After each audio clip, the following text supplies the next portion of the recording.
पारिजात गृहनिर्माण सोसायटीतील जागतिक पर्यावरण दिनाच्या दिवशी वृक्षतोड झाल्याचा प्रकार समोर आला आहे। तसेच पक्ष्यांच्या घरट्यांची देखील हानी झाल्याचा आरोप पर्यावरण प्रेमी अब्बा रनावरे यांनी केला आहे।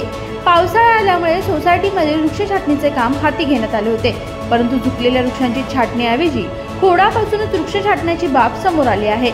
या संदर्भात पर्यावरण प्रेमी अब्बा रनावरे यांनी नवी मुंबई महापालिकेत देखील तक्रार केली आहे।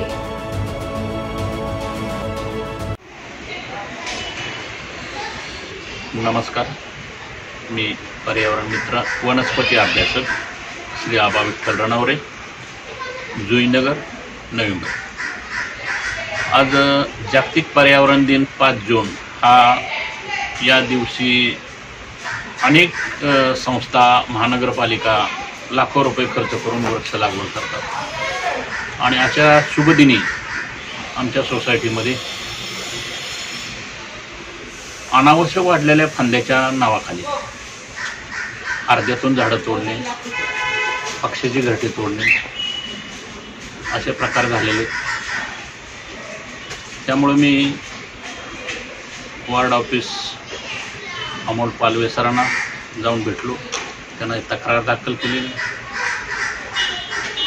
आणि प्रत्यक्ष दाखवलेले त्यांना पहिले जे झाडं सुकलेले आहेत ते कधी आता कोणाच्या गाडीवरती किंवा लहान मुलं खेळतात त्यांच्या अंगावरती पडू शकते, कारण त्या झाडांच्या मुळा तोडलेल्या आहेत आणि ते झाडं धोकादायी झाले।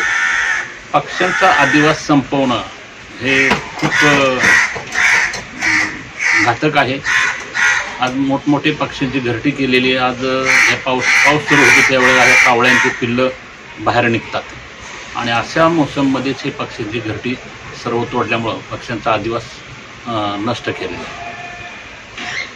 अनावश्यक वाढलेल्या फांद्यामध्ये फक्त झुकलेली फांदी किंवा धोकादायक असेल असे झाडांच्या फांद्या तोडल्या जातात, परंतु ज्या ठिकाणी सोसायटीमध्ये एवढ्या अनावश्यक वाढलेल्या फांद्याही नव्हत्या तरी देखील एवढ्या मोठ्या प्रमाणात हे वृक्षतोड केली। जवळजवळ आज 6 गाड्या लॉरी माल भरून गेला। एवढे मोठ्या प्रमाणामध्ये जवळजवळ 10 वर्ष लागतात एवढ्या हिरवळ तयार करायला।